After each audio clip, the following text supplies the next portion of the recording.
Good morning বন্ধুরা, আজ আরও একটা নতুন ব্লগে তোমাদের সকলকেই স্বাগতম। আমি আছি এখন ভুবনেশ্বর স্টেশনে, আর আমি যাচ্ছি ভাইজ্যাগ মানে বিশাখাপত্তনমে। চলো যাত্রা শুরু করা যাক। আর এখন সময় 3:25। এখন আমি যাচ্ছি 22853 শালিমার বিশাখাপত্তনম সুপারফাস্ট এক্সপ্রেসে করে ভাইজ্যাগের উদ্দেশ্যে। আমি এখন ট্রেনে উঠেও পড়েছি। সিট একদম perfect, lower berth, window seat.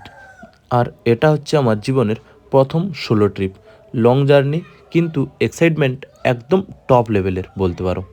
Train থেকে বাইরের ভিউটা দেখো জাস্ট, সবুজ মাঠ, ছোট ছোট পাহাড়, একদম যেন সিনেমার মতো লাগছে। এরকম জার্নির মজাটা আলাদাই। আর যেহেতু আমি এখন একাই যাচ্ছি, তাও আবার এমন একটা জায়গায় যেখানে মানুষ বাংলা তো দূরের কথা, হিন্দিও 90% মানুষজন বোঝে না।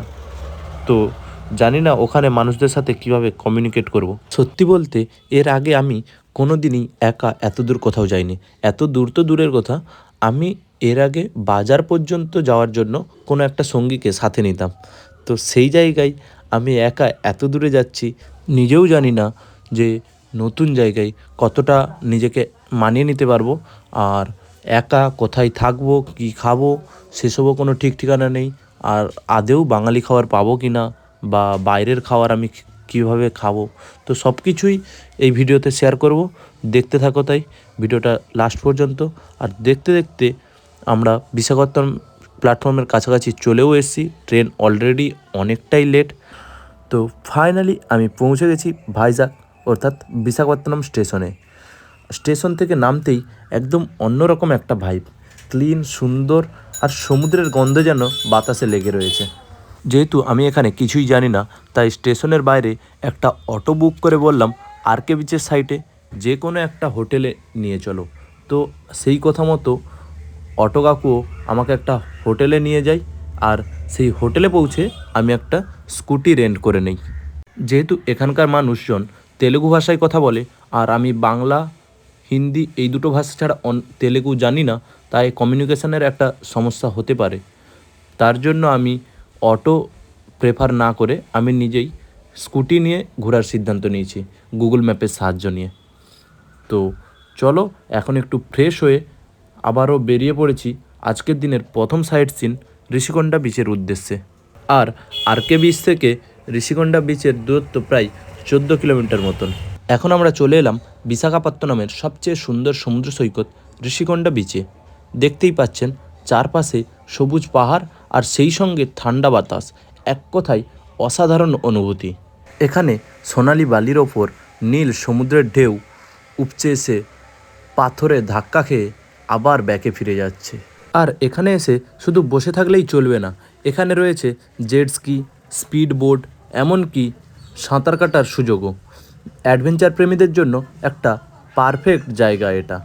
আর খিদে পেলেও চিন্তা নেই, এখানে রাস্তার ধারে ধারে ছোটো ছোটো দোকানে Maggi, noodles, biryani, fried rice আর বিভিন্ন রকম সি ফুড পাওয়া যায়, একদম ফ্রেশ ও টেস্টি।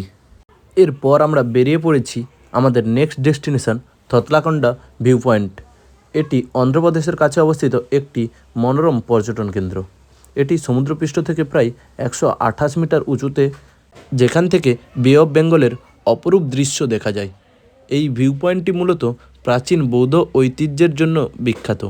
এখানে খ্রিস্টপূর্ব 3য় শতাব্দীর বৌদ্ধবিহার, স্তূপ এবং বিভিন্ন ধ্বংসাবশেষ পাওয়া যায়, যা ইতিহাস প্রেমীদের কাছে অত্যন্ত আকর্ষণীয়। এখানের চারপাশে সবুজ পাহাড় এবং শান্ত পরিবেশ এই স্থানটিকে প্রকৃতিপ্রেমীদের জন্য একটি আদর্শ গন্তব্য করে তুলেছে। এখানে প্রবেশের মূল্য মাত্র 20 টাকা। বহু ট্যুরিস্টার এখানে ফটোগ্রাফি, পিকনিক এবং নিরিবিলিতে একান্ত সময় কাটাতে এই ভিউ পয়েন্টে আসেন। এই থতলাকন্ডা ভিউ পয়েন্টের পরেই রয়েছে থতলাকন্ডা বিচ, আর এটি বিশাখাপত্তনমের অত্যন্ত সুন্দর এবং শান্ত সমুদ্র সৈকত। এটি 3 দিক থেকে পাহাড়ে ঘেরা, যার ফলে এই জায়গাটি আরও মনোরম করে তোলে।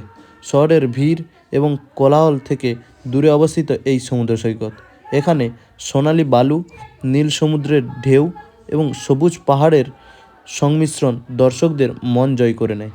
আর এখানেই রয়েছে ন্যাচারাল আর্চ। এটি আসলে পাথরের তৈরি একটি খিলান আকৃতির গঠন, যা বহু বছর ধরে সমুদ্রের ঢেউ, বাতাস ও প্রাকৃতিক ক্ষয়ের ফলে তৈরি হয়েছে। আমার মতো বহু ফটোগ্রাফি এবং ভ্রমণপ্রেমীদের কাছে এটি একটি জনপ্রিয় স্পট।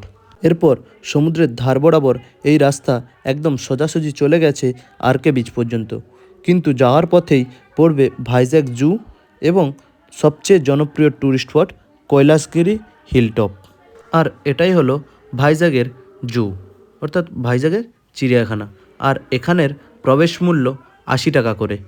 তাই তাড়াতাড়ি টিকিট কেটে একটু ভেতরটা ঘুরে আমি আবারও বেরিয়ে পড়লাম কৈলাসগিরি হিলটপে যাওয়ার জন্য, যেটা প্রায় সমুদ্রপৃষ্ঠ থেকে 360 ফুট উচ্চতায় অবস্থিত। এই স্থানটি বঙ্গোপসাগরের অপূর্ব দৃশ্য দেখার জন্য অত্যন্ত জনপ্রিয়।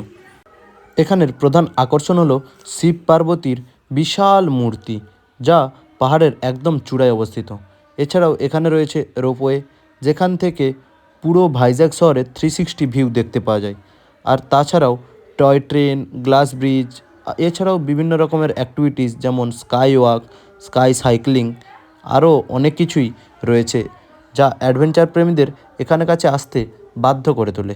এখানে সবচেয়ে জনপ্রিয় হলো গ্লাস ব্রিজ, যার প্রবেশ মূল্য একজনের 250 টাকা এবং বিভিন্ন ফ্যামিলি মেম্বারের জন্য বিভিন্ন প্যাকেজ রয়েছে। আর ব্রিজটা পুরোটাই শক্তিশালী কাঁচ দিয়ে তৈরি। পাহাড়ের ওপর অবস্থিত হওয়ায় সমুদ্রর শহর এবং সবুজ পাহাড়ের অসাধারণ দৃশ্য এখান থেকে দেখা যায়। যারা উচ্চতায় ভয় পান তারা সতর্ক থাকবেন। এছাড়াও ব্রিজে ওঠার আগে নিরাপত্তা নির্দেশিকা মেনে চলা খুবই জরুরি।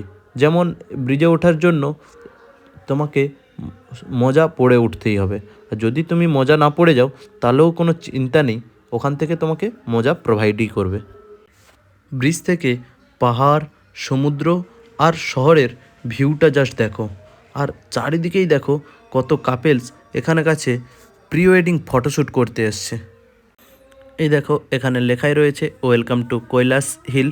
আর এই সামনের দিকে এগিয়ে গেলেই বড় শিব পার্বতীর মূর্তিটি রয়েছে। আর সাইডে ওই টয় ট্রেন বা ছোট পার্ক মতন বা যে অ্যাক্টিভিটিসগুলো ওগুলো সব এর ভেতরেই রয়েছে। তো এরপর এখান থেকে বেরিয়ে আমি হোটেলের দিকে রওনা হই এবং যাওয়ার পথেই পড়ে টেরিটি পার্ক। এটি নর্মালি একটা পার্ক, যার কোনো প্রবেশ মূল্য নেই। আর এখানেই রয়েছে বাইরের দেশ থেকে আসা একটা বড় জাহাজ, যেটা এখানেই চিরতরে আটকা পড়ে রয়েছে। তো আজকের মতো ব্লগটা এখানেই শেষ করছি। আশা করছি ভিডিওটা তোমাদের ভালো লেগেছে। যদি ভালো লাগে তাহলে অবশ্যই লাইক দিও। আর এখনও ভাইজ্যাগের submarine museum, aircraft museum, RK beach, Borra caves, Araku valley অনেক সাইট সিন বাকি রয়ে গেছে। তো সেই সকল ভিডিও দেখার জন্য চ্যানেলটি অবশ্যই সাবস্ক্রাইব করে নাও। চলো টাটা, দেখা হচ্ছে নেক্সট ব্লগে।